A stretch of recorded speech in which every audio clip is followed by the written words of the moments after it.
Gender parity, now or never, now more than ever.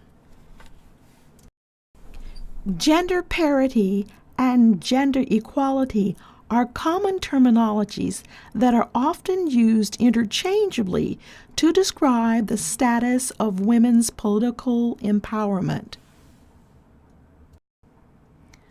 So, as one of the G7 nations of the highly industrialized democracies, how do American women rank in the race for gender equality and gender parity? Does our nation's wealth and development align itself to the women's political participation and representation? Or are we as Americans suffering from delusions of grandeur in terms of our own political achievement? Was the outcome of the 2016 election a wake-up call that American women's political empowerment, or the lack thereof, is much more than the election of a president of the United States? One that requires a viable and visible injection of women in our national legislature as well as our local elected officials. Globally speaking, women hold an average of 24% in ministerial positions and 12% in parliamentary positions.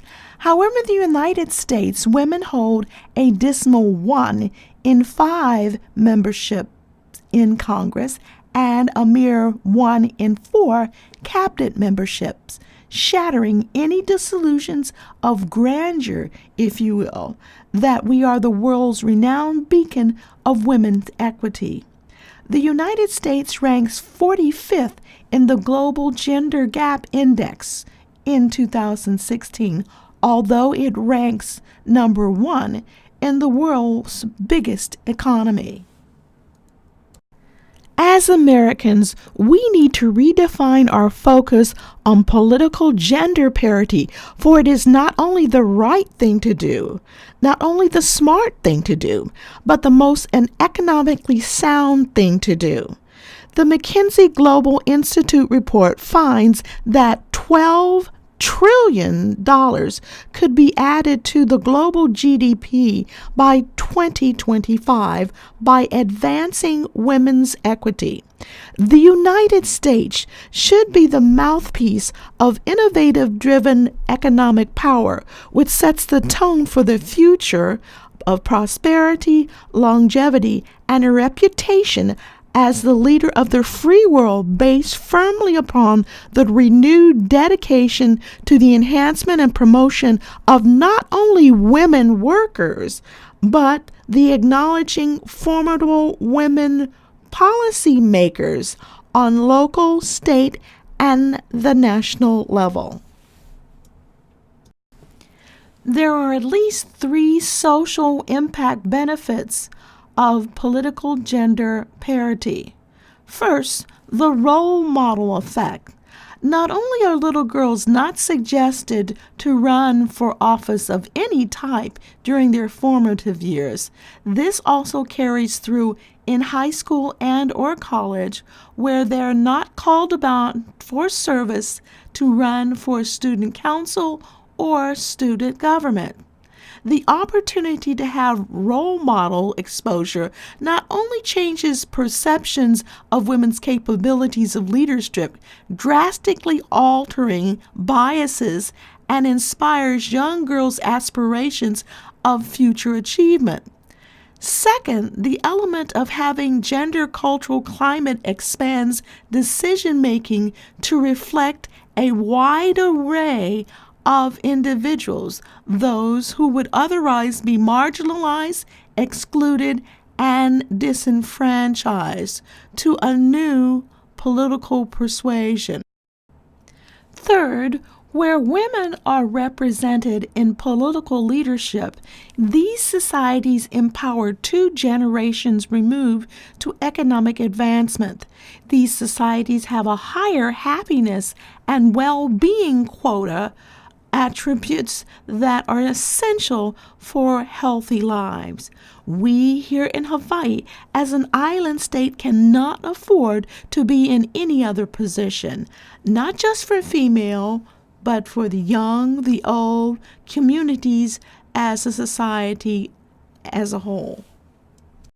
If we continue in our current pace at this rate in electing women officials, it is estimated that gender parity will not become a reality in the United States Congress until 2043, with some linear projection trends that indicate this will not happen until 2100.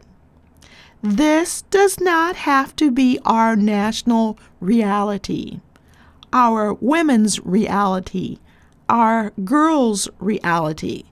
The pressing question that remains to be asked is 2043 good enough for thee? 2043 is not good enough for me. Unless we move toward revision in recruiting and training of women to run for office, unless we strive to reduce the role of big spending and systematic underfunding of women, and more specifically women of color, unless we pay state legislatures living wages and support work-family politics, we will surrender ourselves to much less. What this means to Hawaii specifically is that we must be aggressively increasing the seats occupied by women no less than a minimum of 16 seats. There are some who are satisfied with this status quo. This has perhaps led to the state's stagnation, disgruntled voter turnout, and overall apathy. We can no longer be irresponsible to the future of our next generation of young children. Gender parity is good for Honolulu. Gender parity is good for Oahu. Gender parity is good for Hawaii. Gender parity is good for the United States of America.